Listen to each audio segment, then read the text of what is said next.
Hey guys, Bill here with Bill's Thought of the Day. Today's thought are the 4 tests of wellness. What I mean by that is the 4 tests: nutrition, exercise, recovery, and mental health. Those are four areas of wellness that I like to focus on. The reason I call them a test is it's easier for you to look at a grade. I used to say it was the four tires. Well, one tire goes flat, so on and so forth. It's easier if we all go back to our school days. We have 4 tests. Those 4 tests make up our grade for that period, that subject, and so we can break it down simpler. Let's say, for example, we just went through the 4 of them. Let's say we're not exercising. Exercise is out of the equation. So now out of our 4 tests, which make up our 100, we're taking 1 away. So we're taking 25% of our grade away. So the best we could do is if we were 100% on our nutrition, our recovery, and our mental health, the best we could do is 75, which would be average. That's if you are 100% on your nutrition. How many of us are 100% on your nutrition? I'm not. Especially tonight with the national championship coming up, I'm going to take the time. I'm going to indulge and enjoy the final college football game of the year. But with that, I'll go back. So we have the four tests. Nutrition. Let's break it down really simple. You have your 3 major macros: carbohydrates, protein, fat. What your macro should be is dependent on your goals. Some things to remember though: carbohydrates and proteins, 4 calories per gram. 4 calories per gram. I believe it's gram of weight. Fat is 9 calories per gram. So what that means is, let's say this is a gram, this is a gram. This is a gram of carbohydrates, this is a gram of fat. Well, this is 4 calories, this is 9. Same size, different calories. That's why we have to be careful when we're eating foods such as peanut butter, nuts, avocados, foods that are considered healthy fats, but they are still a fat. They're much more caloric dense. So it can be very easy to overeat and get too many calories in that way. The 4th macro, I don't even know if it's considered a macro, but the 4th major nutrient that we all need is water. How many of us are getting in the proper amounts of water? I'd probably say not that many. I know this time of year in the winter, I struggle to get in all the water I need. It becomes a bit more of a struggle. I have to focus on it more, whether it's tricks or whatnot, to make sure that I'm getting in enough. So that's nutrition. Are you being 100% with your nutrition? We'll also go, how do I want to say it? I believe it was back in the 50s, there was a study done by, I believe it was the U.S. government. It tested the soil in different parts of the country, and it said most of the soils were depleted of the nutrients that it needed to properly grow food, meaning that the foods we were getting did not have the proper nutrients because where it was growing didn't have what needed to be in the soil in order for the nutrients to grow. That's above my pay grade. I don't know that. What I do know is something is either growing or it's dying. So unless you're living on a farm and picking that apple off the tree and eating it, you're not getting the full nutrients from that apple. The second that apple's picked off the tree, it is starting to die. When it is starting to die, it is starting to lose its nutrients. Now, we're in New Jersey. It's middle of winter, wherever part of winter. It's January, it's cold. Not happy. Just snowed the other day for the first time. I'm not getting my produce from New Jersey. It's being picked somewhere, most likely picked early so that it appears ripe when it's on the shelf. So it's picked early. It's processed however it has to be processed in order to be shipped. Then it's shipped. Then it sits on the shelf. Then I come in and I buy it. And am I eating it right away as soon as I buy it? Probably not. How long is it sitting in my house? So what's that lag time? That whole time, that food that is supposed to be healthy for us, and the healthy food, yes, it's healthy, but it's lost some of its nutrients. My point to that is and we'll get to the extra credit part of our grade in a little bit. But you can't get all your nutrients from food anymore. It's almost impossible unless you're living, like I said, unless you're living in a farm in a climate where you can grow your food all year. Our second test is exercise. Exercise can be anything and everything that gets your heart rate up. One of the most important things, strength training. You want to maintain and gain lean muscle mass as you age. That will help with your metabolism, will help with daily living. You want to have that lean muscle. It just makes everything in life that much easier.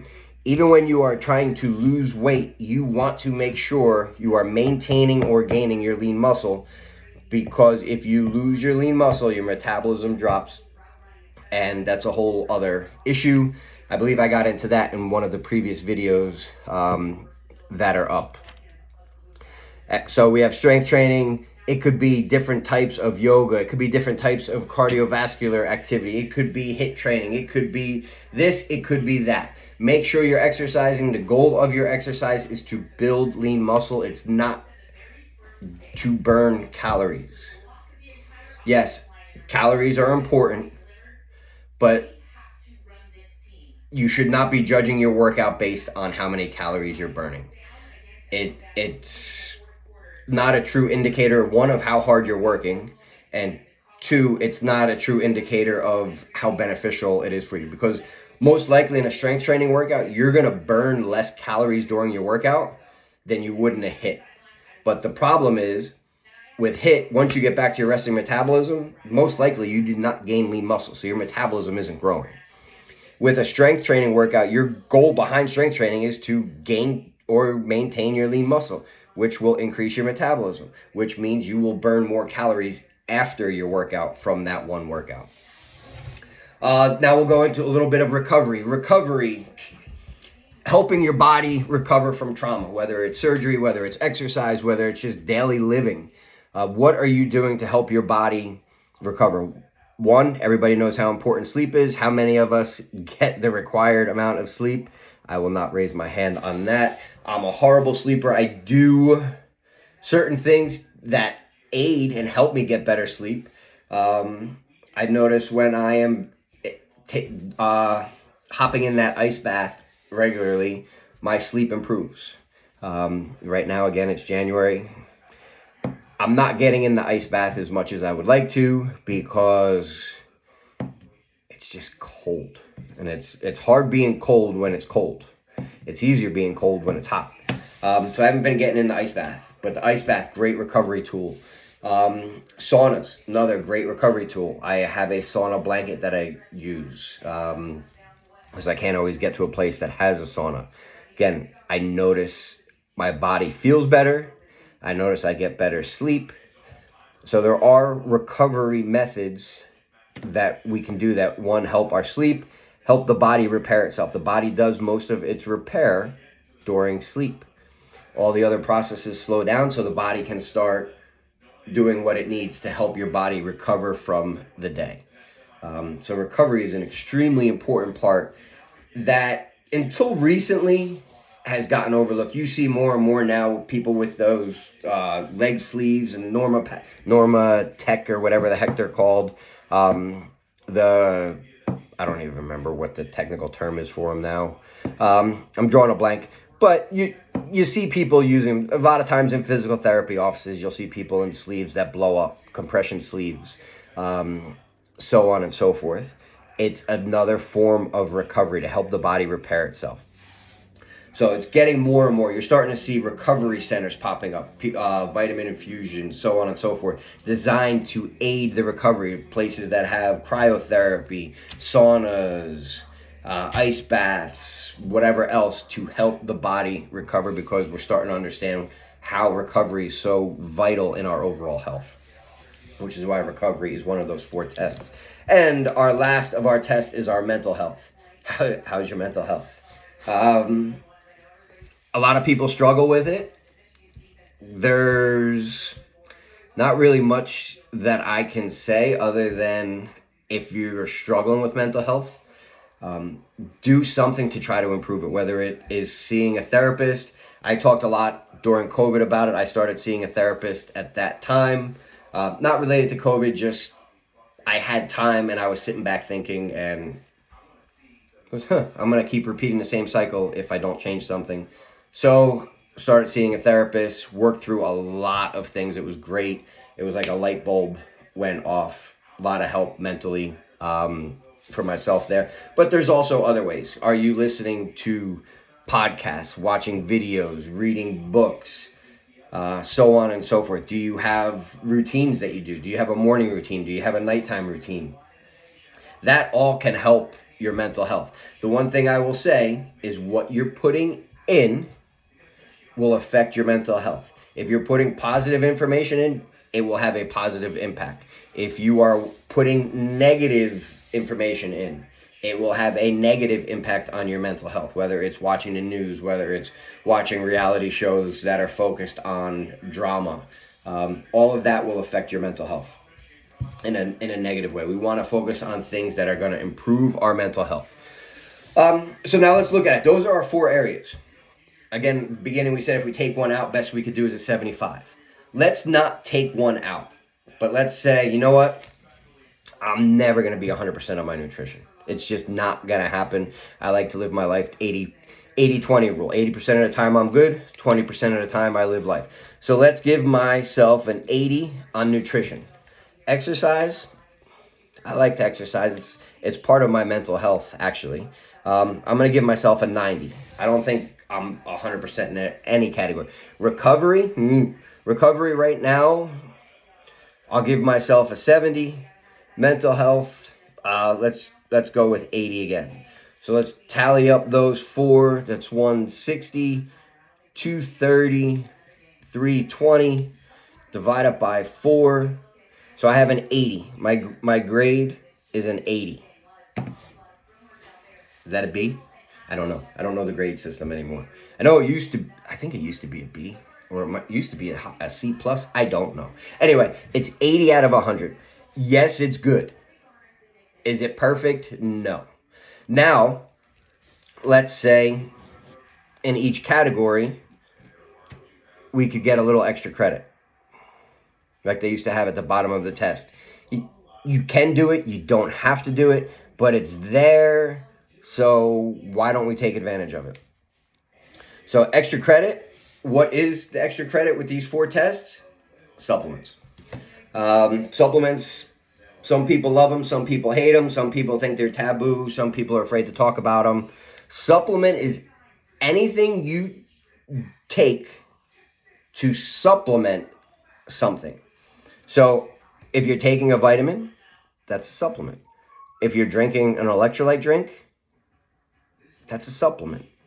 Obviously, pre-workouts, post-workouts, shakes, meal replacement shakes, protein shakes, people naturally think of those as supplements. But there's a lot more supplements than you realize. And a supplement isn't meant to replace any of those 4. It's meant to be used as extra credit. Take that 80 and push that 80 up to an 85. So if I can get an 85, let's say it gives me 5 extra points on everything. So now I have an 85, a 95, a 75, and an 85. Oh, that math just got more complicated. Let's go 10, 20. There's 10, 19, 26, 26 and 8, 34.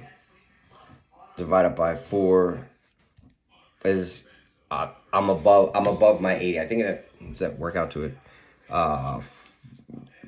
That works out to an 85. So I went up 5 points, just from a little bit of supplements. Again, a supplement, don't let it be taboo. It is not meant to replace. There are some good supplements. There are some bad supplements. I'm not getting into any of that. I know I like my supplements pure and clean. I try to have a shorter supplement list. Try to make sure that no artificial colors, sweeteners, flavors.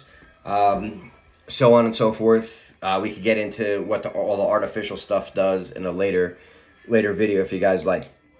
Let me know what you thought of this information, if it helped, if it confused you, if you have any questions going on from here, something that you want me to discuss, to see if Bill has any thoughts on a topic. One thing that I'm sure is confusing you right now, I'm wearing a Jets sweatshirt, and I'm sure you see behind me Lawrence Taylor and Mark Bavaro pictures. I am a Giants fan, but I do love this Jet sweatshirt. It's one of my favorite sweatshirts. There's one of their strength conditioning sweatshirts. I do pull for the Jets. I'm not one of those that just because I'm a Giant fan, I have to root against the Jets. I pull for the Jets. My dad was a big Jet fan. So they do have a special place in my heart, along with some other reasons that I pull for the Jets a little harder than I used to. But anyway, that's Bill's thought of the day. The 4 tests that make up your wellness. Again, guys, have a great day.